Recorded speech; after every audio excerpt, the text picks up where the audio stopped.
Welcome to Delta Lodge Outdoors, a podcast brought to you by Julius Craig. Today's episode, we're just going to be talking about what we're looking forward to for the 2022-23 deer season. Yeah, I know it's early. It's, time this one comes out will probably be in April, so turkey season. We plan on doing a little bit of turkey hunting on public land and mainly use it for scouting. A lot of people, I like to scout just year round. I'm constantly scouting, looking to see what we have, to get some type of idea of what's going on. It'll give you a general idea. You may not have them exactly located and they pinpoint them, but you're going to get an idea of that time of the year movement, which is going to keep, and the more you do it, note it, put it down, like take notes, like however you take your notes, mental, in a notebook, however. You do that and you continue to do it in different places, because different places they're going to react a little different. But it's going to give you an idea of what's going on. There's a couple public land ones that I want to go to, and I'll do the spring squirrel season. It's like May 7th, 8th, something like that week. I don't have the exact dates in front of me. Sorry about that. We'll go through that. I use that for scouting and take my little boys, probably do a little bit of hunting just to get them out. Just depends on where I go, because you got to be extremely careful with snakes that time of the year. Just like turkey season, but it's a little worse. We'll go that route. I'll probably scout. Excuse me. I'm going to be scouting probably mainly more up northwest Louisiana. Never been on Soda Lake. I might go check it out. Like I said, I'm kind of wanting to know what it's like. I know I had a guy that I'm friends with hunt it last year, and he killed a couple deer off of it. Sorry, I moved the mic around a little bit. And he hunted it last year, killed a couple. So I may go look at it. I may not. I'll probably go to vodka, however everybody pronounces it different. So if I go up north, it'll be those two. Check those out for the spring squirrel season, and use that to scout. Then there's a couple other places I'll periodically check to get an idea of what the deer are doing. Because like I said, if we go back to episode 3, maybe podcast number 3, I hunted one of my normal places in late January that I never hunt past October. So totally different. I had to look at everything different because it wasn't the same. I don't know, like I said, everything was different. The deer could see not miles, but it was like in the woods. They could just see everywhere because everything was dead. So it gave a whole new, look of the woods that I wasn't expecting, and I should have been. But like I said, that goes into my preparation for the deer season. I did not do a good job this past year of prepping like I usually do and know what's going on. And that's 100% my fault. That's one reason this year is I'm putting way more effort into it, because I have goals, what I want to do on public land. Just like I said, I dropped the ball last year, so this year's totally different. I'll be, like I said, this one will come out sometime in April. So it'll be turkey season. I'll be scouting, doing that. Then in May, I'm going to do the squirrel. I'll be in the woods for the squirrel hunt. Not necessarily squirrel hunting, but I'll be there. Because I can, go hog hunting at that time frame and everything else. So may go do that. We, then during the summer, you'll see January. That'll get me through May. So, June, July, August, I'll scout some at different ones. September rolls around, and third week in September, we're bow hunting. So it's really not that far. We're 6 months, somewhere around 100 and today I'm recording this is March 12th. Season open September 18th. So 188, 190 days till bow season. Really not that long, 6 months. And we're a couple weeks out of turkey season now. So, like I said, when this airs, turkey season may be over. So we'll spend some time scouting there, and then I'll drop other episodes of how that went. So you figure that wraps us up for April. May, so we're take 2 months off, but we're 4 months from bow season time, middle of May gets here. So it's really, you have to put work in all year. It's not just, you get guys that, just, they get lucky. And that's, and I've been that guy, and I don't want to be that guy. I want to put the work in and get the result of, fruits of my labor.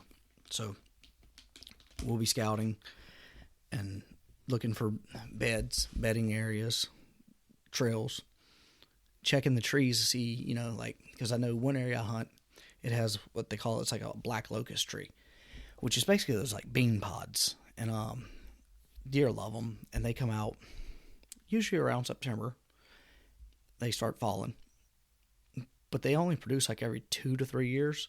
So one of the areas I hunt has a lot of these trees. It's just, I've got to spend the time scouting, and when they're blooming in the summer, to figure out which ones are actually blooming. So that's where a lot of my time will be, on one of the WMAs, because it's got those trees. I'll be checking those. Then there's 2 WMAs I plan on hunting this year that I've never set foot on. So got to go check them out. Hopefully gas prices fall a little bit, because make for an extensive deer season. You're looking at, I think right now, somewhere around here in Louisiana, $4.19 to anywhere from $4.09 to $4.29 a gallon for regular unleaded. Diesel's over $5. So,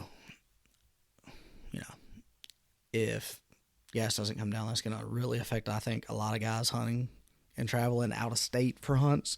So I believe it's going to make, like, public land, like, get hit a little harder. It's coming from guys that normally wouldn't hit it, that hunt out west or hunt in Missouri. Some of these guys that hunt Mississippi may not make that trip. They'll hunt more local. So I think the last 2 years we've seen an uptick in people on public land, and I think we'll see another one if gas trends keep going the way they're going. I don't know how I feel about that. Obviously I don't want to see a bunch of people in the woods, but it's public land, so it is what it is.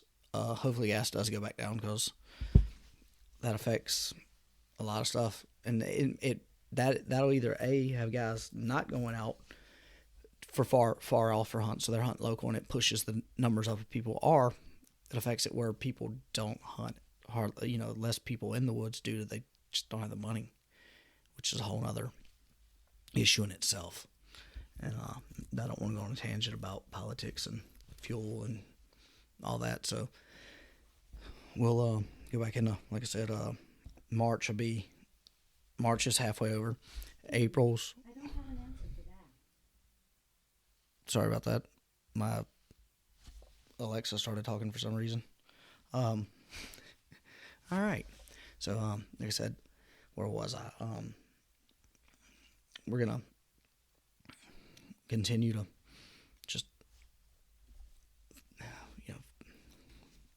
pound the ground, basically.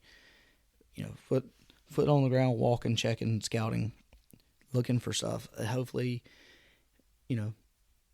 everything that I picked up, because a couple of wildlife managements that I normally hunt, I've got some areas that I'm going to go check, and hopefully what is normally there is there, and I get an opportunity, because I'm going to put the effort in and the work that I usually put in every year. This past year I didn't, and it, when the only thing I killed all year was a hog, I mean, it kind of tells you I didn't put the effort in, so I didn't reap the benefits.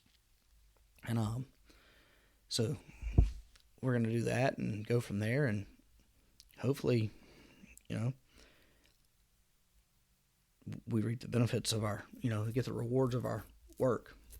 Do your due diligence, you're going to get hopefully paid for it. So we're going to go through that. Like I said, my goal this year, September, I'll be hunting the third weekend of September. Spend a couple days, then hopefully first week of October, first few days of October, I want to go to one of the bow hunting only at WMAs here in Louisiana and hit it and just go from there. It's one of those things. Maybe when people listen to this, they can tell me the answer or any game wardens listen to it, they can tell me the answer. Game cameras on public land.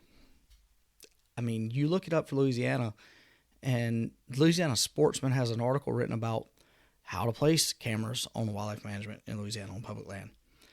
So some people say it's illegal. Some say it's legal.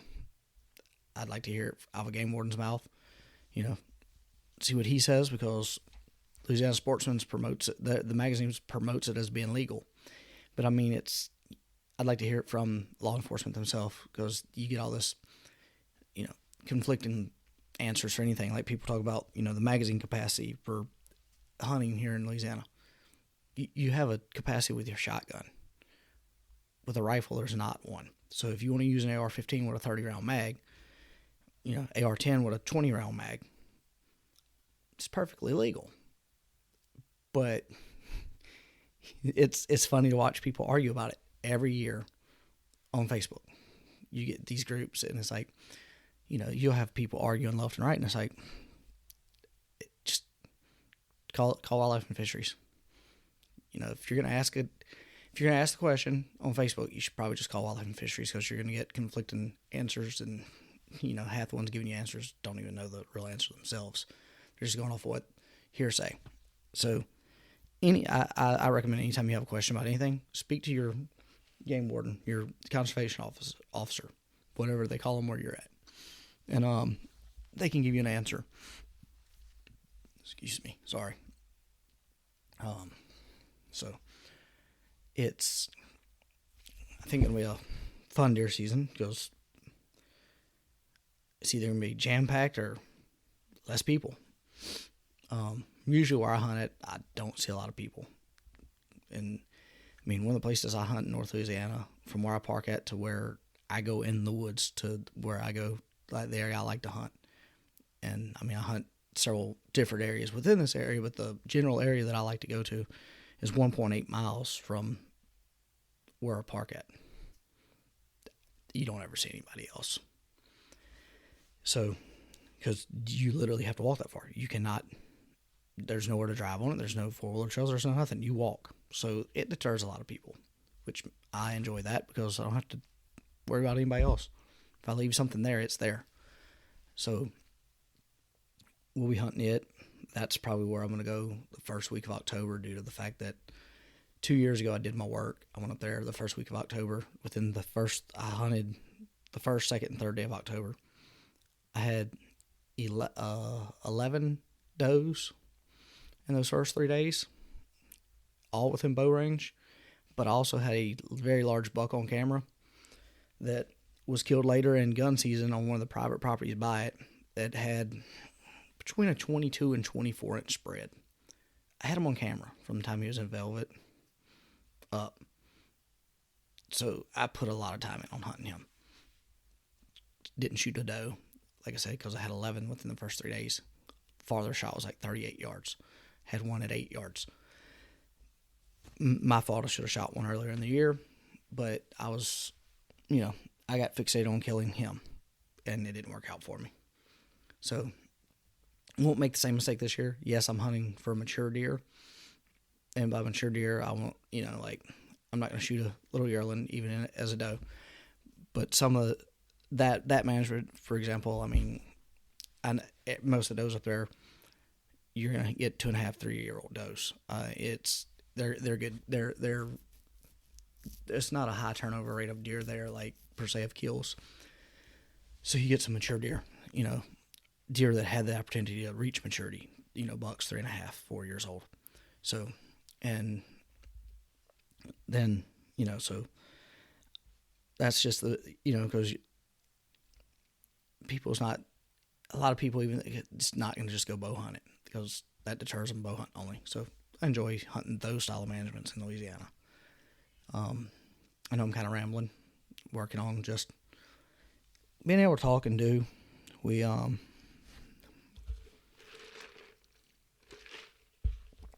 a sip of my fountain drink.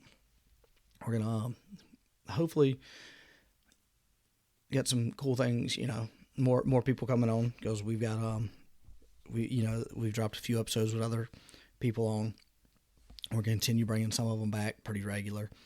I've got a couple buddies that are gonna start falling in doing podcasts with me. They've just, it's hard to get people get it situated, because everybody has lives, and going from there. So we're gonna figure those out to get more people and get different opinions other than mine, and that way we hear somebody other than just me speak.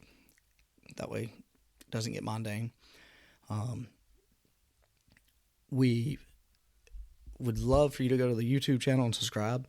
It's Delta Flage Outdoors. Go to on Facebook and go to Delta Flage Outdoors page and like it. YouTube, we're going to be dropping a bunch of videos from as we record the podcast.